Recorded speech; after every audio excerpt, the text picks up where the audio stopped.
Well, five-time candidate Raila Odinga has rejected the results of last Tuesday's Kenya presidential election, tagging it null and void. Now, incumbent Deputy President William Ruto was announced winner of the presidential election on Monday. Chairman of the Independent Electoral and Boundaries Commission, IEBC, Wafula Chebukati, declared Ruto of the UDA winner despite attempts by Odinga's supporters to disrupt the process. Today on VSA, we discuss Ruto's victory, expectations, Odinga's rejection, and the future of Kenya, plus the issue going on in South Africa with the former president of the country. Welcome to VSA. I'm Sulaiman.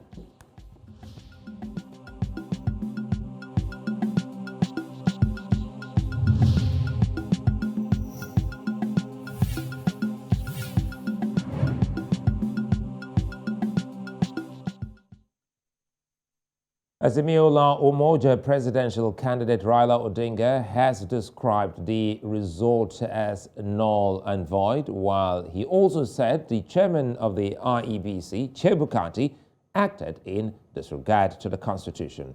Now, recall that some officials of the IEBC had opted out of the announcement on Monday, citing irregularities in the process, while Odinga has failed to accept the results of the election for yet another time.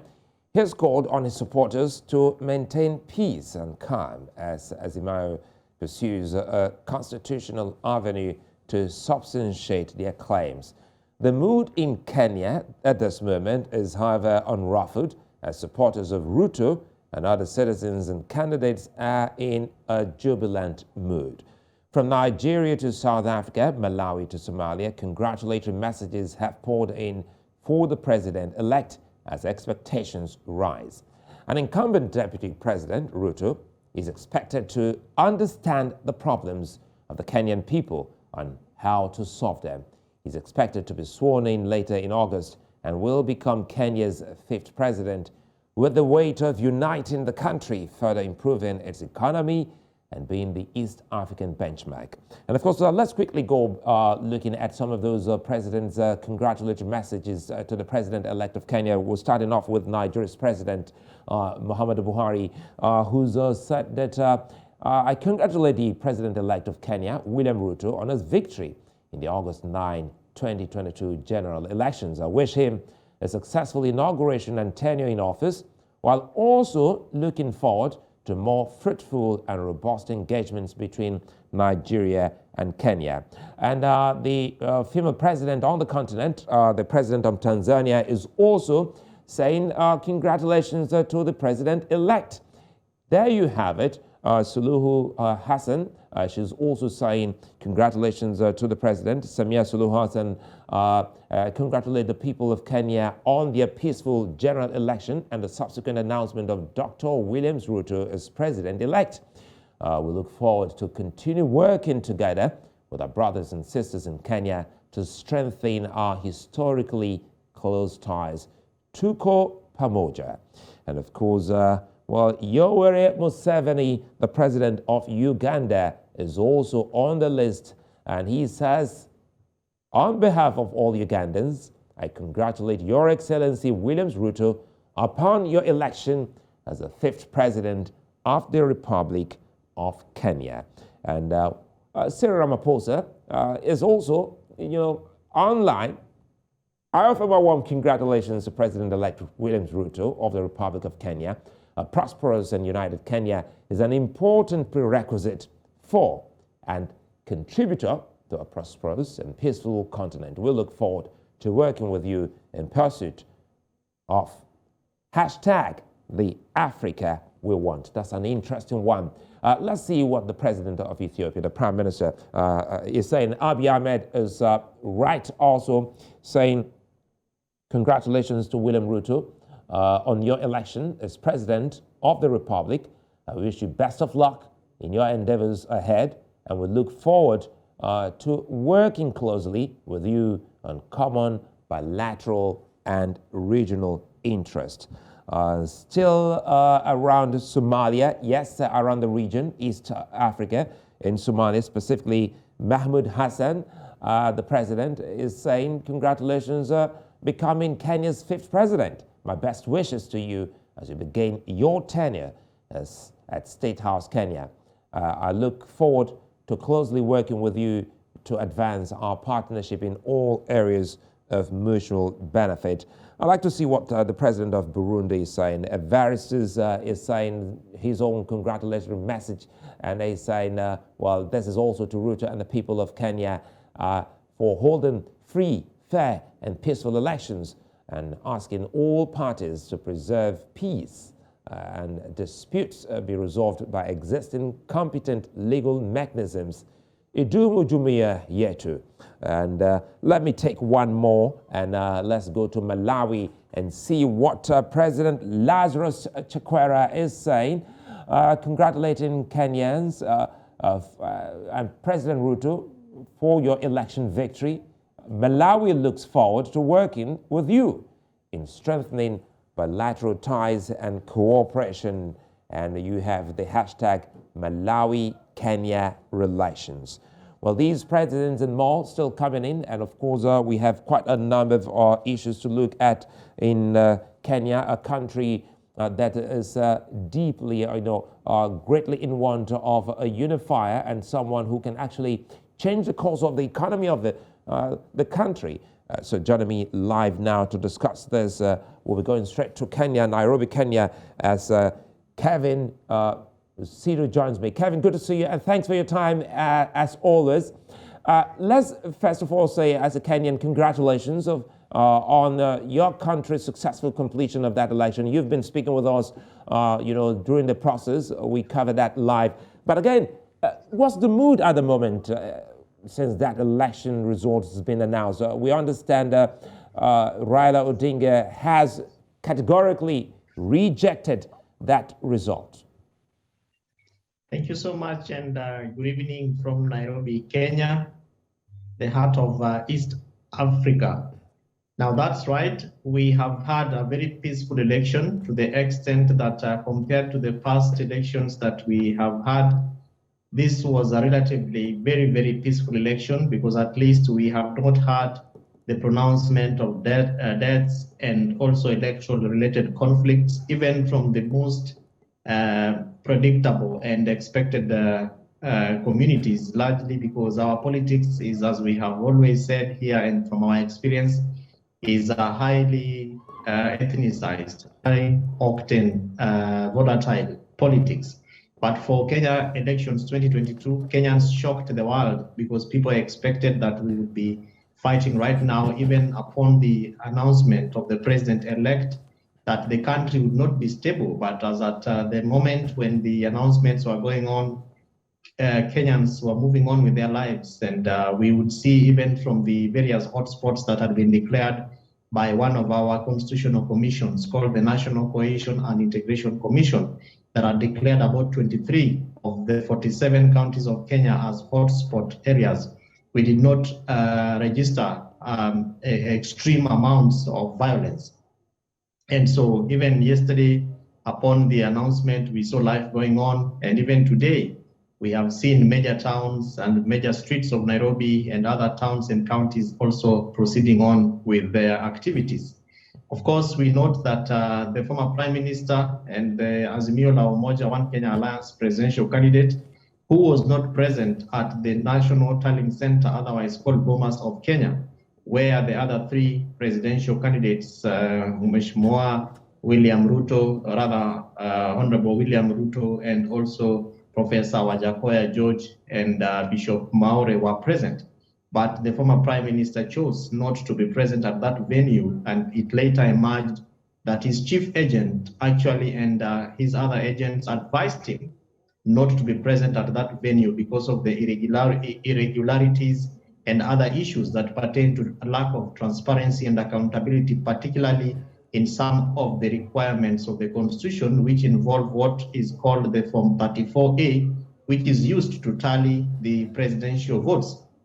And how that is arrived at is, of course, you merge the various forms, which include 34B that comes from the constituencies, and Kenya has 290 constituencies. Of course, noting that some of the constituencies in Kenya, about 4 of them have not had their elections. So they will be having by-elections on August 23rd because there were various challenges with the electoral management body, otherwise called the IEBC. So that is partly why the former Prime Minister was not present at the National Tallying Center when the presidential verdict was being pronounced to Kenyans. And today he has chosen to make a national address, and he has informed Kenyans and the world that he will be moving to the Supreme Court to petition the process which he termed as null, rejected, null, and void. Back to you. All right, okay, Kevin, you're the director of County Governance Watch in Kenya, and you and your team went around, you monitored, you observed that election. Let us in on what exactly went down, because, the people are divided. The followers of Raila Odinga, they think that their candidate has been shortchanged. The system, Odinga or the IEBC, do you think Odinga has been a bad loser, or that it was an election with questions to answer?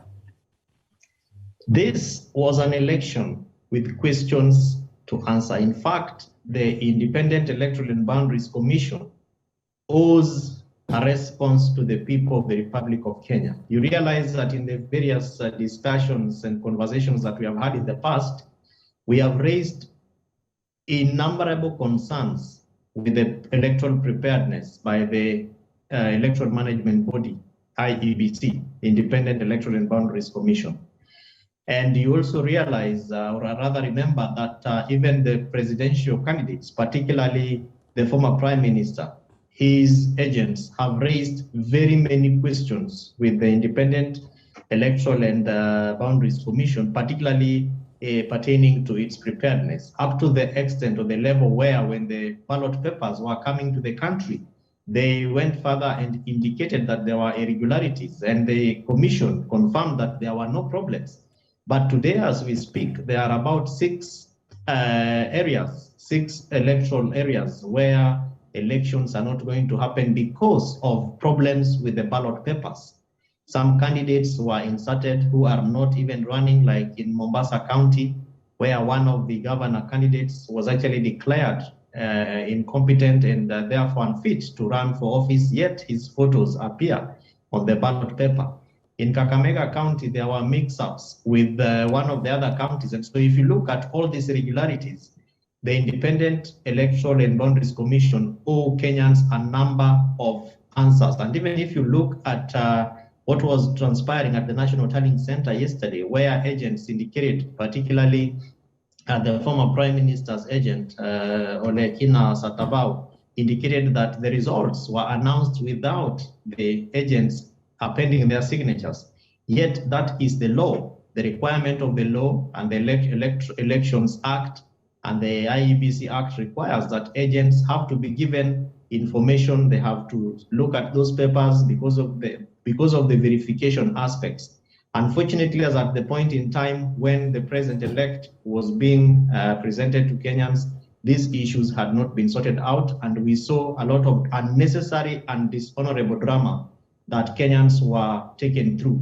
Of course, during our observation processes, and we have come up with a very good report, which is called the Inter-County Election Observation Report, a review of the electoral observation findings in various counties of the Republic of Kenya.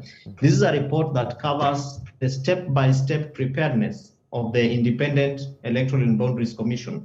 There were certain failures, for example, with the KIMS kit, where some kits were unable to read candidates, or rather voters, some kits, so they were actually turned away. And so you notice that we've also been having a very big conversation in Kenya about the turnout. In some of the areas, we had challenges where even the officials of the electoral management body were unable to effectively communicate with the voters, to the extent that there were missing names. In some areas, we had more than the number of voters that were expected, because some of them had passed on, yet their names were still appearing on the manual registers. In some of the areas, we saw the degree of what we call stray ballots, because as you can see on the screen, the ballot papers had colors, and also the ballot boxes. We had white, green, beige, or pink, and then we also had yellow for the 6 various positions. So there are a number of issues which I believe that if in the event the former Prime Minister is keen to petition this process, then the Independent Electoral and Boundaries Commission will therefore have its opportunity to present responses at the Supreme Court. And Kevin, Kevin, let me jump in here. Excuse me. Yes. Because another issue has to do with your laws in Kenya. There is a time, a waiting time by which the election results must, be released, and it doesn't go beyond, I think, 7 or 8 days, right? 7 days.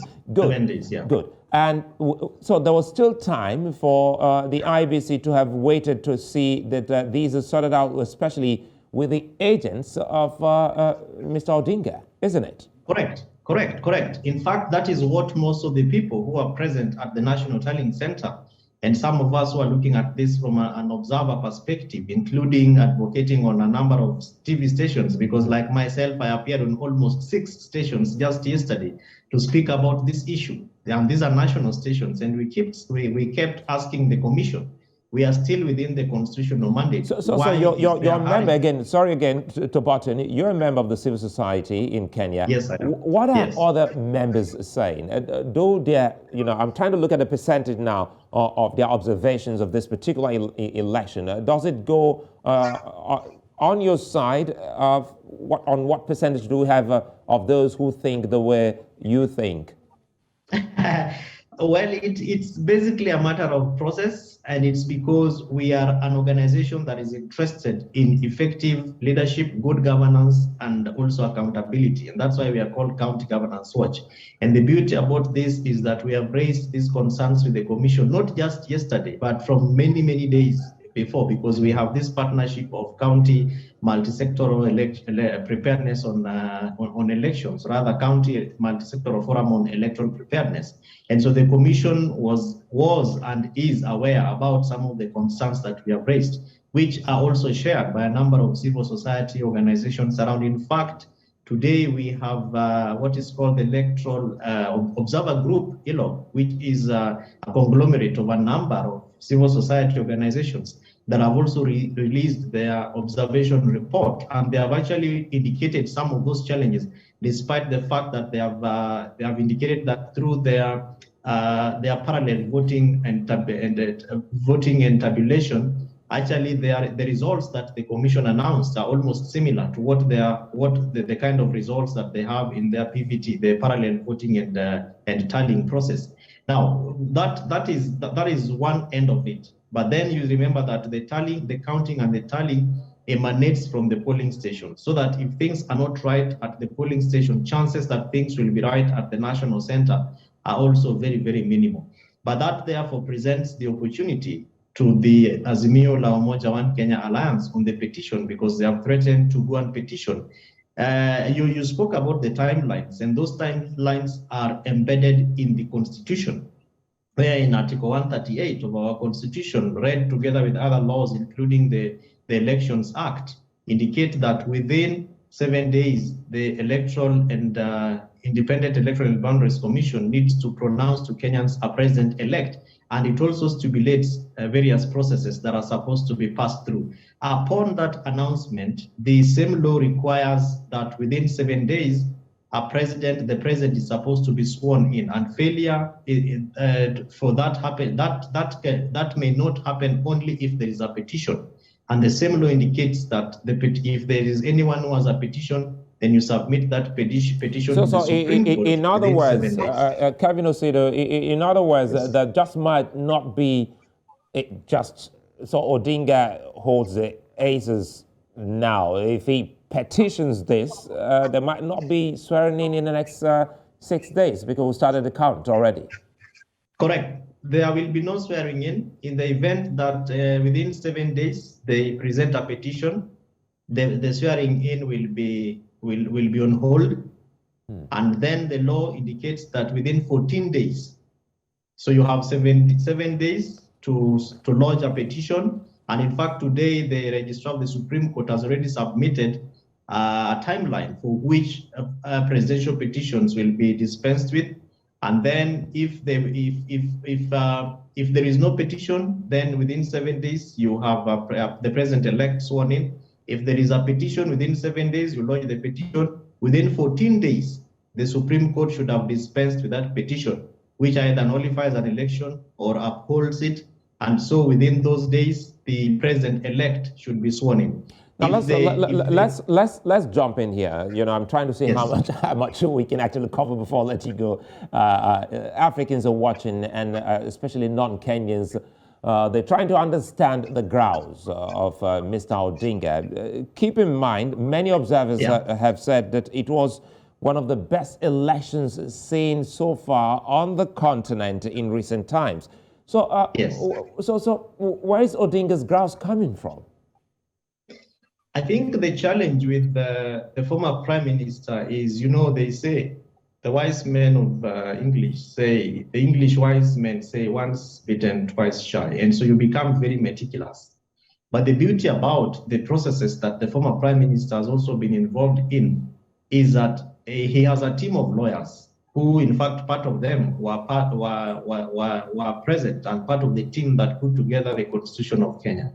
So to certain extents, he gets what he wants through the Constitution and by the law, but a number of times, again, he does not get what he is looking for. So, for instance, in 2013, he had a petition which was not successful.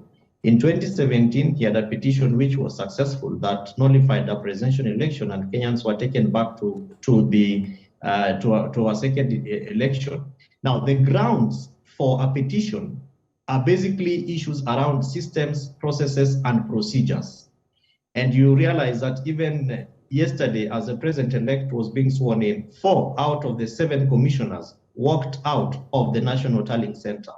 And they went and addressed a press conference about 4 kilometers from the National Tallying Center. And they indicated that there are certain processes that were not being done by the chair of the commission, the Independent Electoral and Boundaries Commission of Kenya, in accordance to the law and the law that puts in place electoral processes, that's the Elections Act. And they promised to share with the country a detailed statement in the future. Now, today at about 11 o'clock, they actually met their promise. And if you listen to what they were saying, it goes back to some of the grounds. And those grounds include the role of commissioners in the declaration of a president-elect, which apparently the chair of the commission did not follow, because commissioners are supposed to agree. They're supposed to be presented with the tallies of all the candidates. They're supposed to jointly verify the forms that we keep calling 34B and 34A, and then ultimately agree on the winner.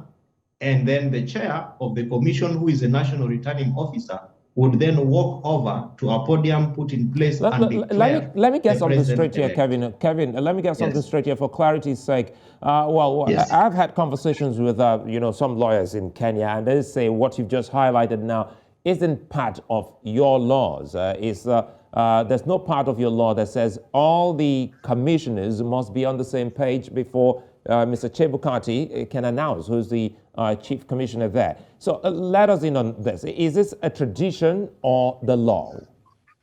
That is the law, in the sense that the law requires that there has to be a quorum for agreement on the final tallies before a president-elect is declared. And if you look at a number of concerns, including the process which was quashed by the Supreme Court, otherwise called the Building Bridges Initiative, presented an opportunity for Kenyans to be able to discuss the issues around quorum of members of the commission. And that was occasioned by the resignation of 3 members of the previous 2017 commission. And even within that commission, the questions around the existence of the commission were, can the IEBC declare candidates having won without quorum, both at the by-election, because we had a number of by-elections taking place during that time, and people had those concerns. The second issue was the fact of 2017, because even in 2017, there were commissioners who resigned ahead of the declaration of the president, one of them being Madam Roslyn Akombe, who left for New York and announced in New York that she had resigned. And so in the reviews that were done by one Maina Kiai, The High Court at that point in time actually indicated, the High Court for the minor KI case and also the Supreme Court for the BBI process, that there has to be a quorum for, and a number was affixed to that particular process. So Kevin, before I go, let's quickly take this and the expectations of a Ruto government in the East African community. Keep in mind, the Somali president was one of the very first to congratulate the president-elect. Do you expect both countries to be more united under Ruto? I pray so. In fact, the unity of Kenya and Somalia, in a very minimal sense, doesn't belong to that. Does it depend on the president and the presidency? It depends on the social cohesion mechanisms of the people of Kenya. Of course, noting that security, the border between Kenya and Somalia has been one of the worst, one of the most insecure aspects because of issues around terrorism and attacks that are meted on innocent Kenyans, young women, and innocent children. And so what then the presidency does is to be able to effect the sovereignty of the people and to enhance border security. But a lot of times that power actually goes back to the people. And so it is the people who know their neighbors, they know who is walking in and who is walking out and who is a suspect and who is looking suspicious. But we are hoping that given the kind of relationship that Kenya has had with Somalia, and even including the challenges that the disputes, particularly the border disputes and also the maritime disputes that we have had, that the fact that the Somalia president was the first to congratulate the president-elect, Dr. William Samoei Arap Ruto, we hope that that is going to come a long way in terms of strengthening the enhancing the strong relationship that exists between the citizens of Kenya and the citizens of Somalia. And that also we expect from all the other countries, including South Africa, including Tanzania, Uganda, and all the others across the globe. Of course, it's quite unfortunate, I would say, that our president has not made any comments up to now. He's been silent, and so we don't know whether he also congratulates the president-elect or whether he has issues, especially given the degree of support and amount of investment that he put in supporting the Azimio la Umoja One Kenya alliance leader, Raila Odinga. Kevin Osido, Director, County Governance Watch, many thanks for speaking with us. Thank you, sir. God bless you. Still to come on the square, we'll be taking our journey to South Africa. We'll be looking at Jacob Zuma's medical parole appeal. That's when we return. Stay with us.